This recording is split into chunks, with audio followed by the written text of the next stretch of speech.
So what I'm saying by this is the more you incorporate wild plants that offer you food on your property, the better off you're going to be. That's what the whole point is. These things grow on their own quite well and feed you in a wonderful way. And even, dang it, I'm trying to eat and talk and make a video. What is it, Wilson? We won't. Wilson has been hollering to try to get my attention. I'm trying to make this video, and he's been trying to get me all basically this last hour, and it's hot. It's hot in the sun, and I'm here picking blackberries in the shade, grazing like a bear. Got a few more to pick. What? Okay, I'll be there in a minute. Let's go see what he wants. What's all the hollering about, Wilson? But hold on, before you do that, let me, oh yeah, let me get one of the studio blackberries going. What's wrong? You're hurting? Well, what's hurting about you? Your haircut? Your little bottom? Your little bottom? All right, dude. That is the last time you use the words, my little bottom, in that way. I told you clean up your language, but I didn't mean going there. You ugly old man like I am. We don't need that kind of talk around here. Oh, you about to make me choke on this blackberry. My little bottom. What kind of trouble you got here? I know it's... Don't look... Oh! That does look bad. I'm sorry. Well, that rock ain't exactly rough. You think that's, you think this concrete block is smooth I'm sitting on? I know. Well, okay. Yeah, you got me there. You're sitting there all the time. Now let me fix you up. All right, here we go. This'll do you just fine. How about this? How about that little drying towel? It needs a washing anyhow. I'm gonna fix you. There you go. That'll set you right up. Well, that'll take care of your little butt, Wilson. Now you got you a soiled diaper. Oh. But I've got another idea in mind. We're going to go on a special mission. And just for you and kind of me. Something I've been wanting to hear. Yeah, you do look funny. You do. You do. You should worry about it. Yeah. We're going to need to go. We're going to need to go on a special mission, though. Into the deep forest, into the jungle of my place. We'll go back in time. We're going to go on a mission and check out some old ancient artifacts and places. Let's go. Now look at there. I was just talking about the predators in your garden. A lot of people don't realize that having wasps in your garden or nearby in the vicinity is a wonderful thing. That wasp and several others are out here looking for caterpillars that's going to try to eat everything that I've got. Get a little machete cam action going. We gotta hack through this stuff. Oh boy. Been out here a little bit. Now look here. Something people don't get to see a lot. I don't know, can you see that? Can you see it? That's the remnants. Maybe you can see over here a little better. Oh, you gotta be careful where I'm swinging. Look down there, you see that? That's the, some of the remnants of my first garden. About, I don't know, 12, 13 years ago, 14, I put in some tires here. I had a terraced garden here made out of tires. There's 3 levels and covered a good bit of my property.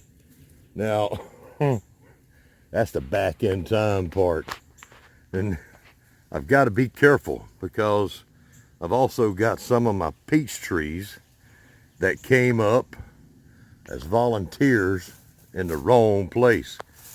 If you want a perennial plant on your place, there's no better things to have than trees that will produce you fruit in your area. Now, I like wild plants, okay? They're tough. They're going to give you a lot of food. And like I said, the tough can't be emphasized enough. They haven't had all of their powerful defenses bred out of them. So this is what you call an Indian peach tree. I'm going to show you another one too. I'm going to show you this one right here. Right? Its common name is Indian peach tree. Now, that's what a lot of people know it by. But they're really from China. All peaches are from China. I won't go into a history lesson of that again because I've said that before. Y'all can look it up and check it out, or do your own research. But have native species to wherever you are in the world, and you'll do some good stuff there. They'll produce you food and endure the conditions that they find themselves in, right? If you're now that's an American beauty berry right there. American beauty berry is another excellent perennial plant to have in my part of the world. It's going to be filled with purple berries. Those berries will be, you see that? They're starting to form. They form on those little nodules, and there'll be a cluster of purple berries, many of them. Those berries are edible, okay? The leaves of the beautyberry plant can be used to make an insect repellent that works quite well. I'll let you do your own research on that. Perennial plants of all kinds are what you want on your property. If it gives you food, if it gives you alternate uses like an insect repellent, whatever it can be, you're not going to go wrong with that. We have a lot of problems with invasive species all across the world. Now, this peach tree that I've gotten to is keeping this safe. You see that right there?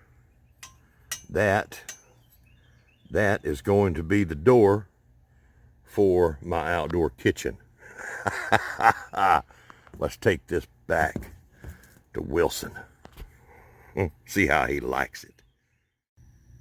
All right, Wilson, I'm back, but we're going to leave the door for the next episode. It's getting too late in the day. This video is too long. I thought I could do it all at the same time, but no, I can't do that. There's a frog starting to sing. I'm glad you're feeling better. Yeah, you're not hollering as much. Now, I want to show people something. I've been talking about perennial and native plant species. Now, I didn't mention it enough, but not just perennial plants. When I say perennial, I mean plants that are native to your area, and, you know, basically they're going to be perennial, right? That kind of thing. Well, most of the time. So with an emphasis on native species. Okay, let me show you this. Remember this? Some of you do. This is one of 3 broad beans that I planted in a cup. As you can see, I let it get leggy.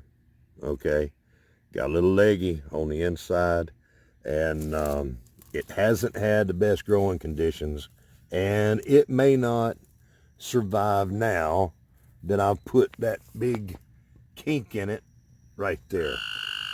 it shot up one stalk, that stalk died, and it shot up another one to try to live. I suppose is how that worked. But broad beans are something that's not native to my area. They require that special care. I started them too late in the season, and that's where I am right now. That's the only one that survived so far. And that's purely due to me not having them in the right thing. Now, let me show you what other things, right? Now, I have got many mulberry trees on my property. I've got several. This is a mulberry tree that grew up.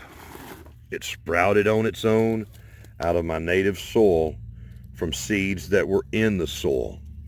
And this is the cayenne pepper that I planted last year. Okay, in that, I grew it from a plant. I bought a plant at the store and grew it in that bucket, and it did okay. That's the one that John helped me with. I overwintered 2 of them inside the house with me. Now, this is the other one. This is the little pequeño bird's beak pepper that one of the ones that John sent me. And this one made it and survived last year. Gave me a lot of little peppers on it. And it survived overwintering in the house. I did everything right with this apparently. And it's got little peppers on it. And more blossoms on the way. Now, if this was a new plant, I would be probably picking them off so that it would develop the root structure. But the root structure is already there. So, boom, there's one plant that I've kept alive, and it's thriving. It'll be bigger this year. But that is not a native plant to my area. This mulberry is. Your native species knows what to do. They want to live, and they don't have any problem with it. A lot of people think that they're tough, right? Oh, I'm so tough or whatever. I promise you, you are not tough as a wild blackberry.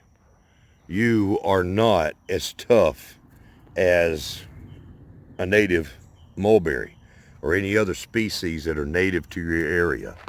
So learn about the species that are native to your area and incorporate them into your landscape in any way possible.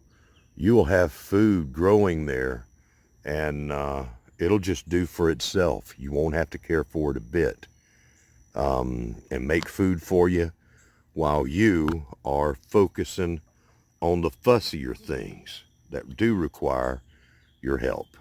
And I've mentioned that before, but it's a good thing to mention. I like to design systems that I don't have to do much work to. We've got other things to do. Your house and your property should help you survive and help make you money. It shouldn't be a burden to you. And native species that make you food will help you do that. This is getting long now, far too long.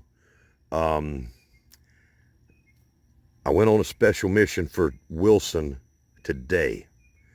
Tomorrow, I am going to share with you a new special mission for all of our Shed Warriors.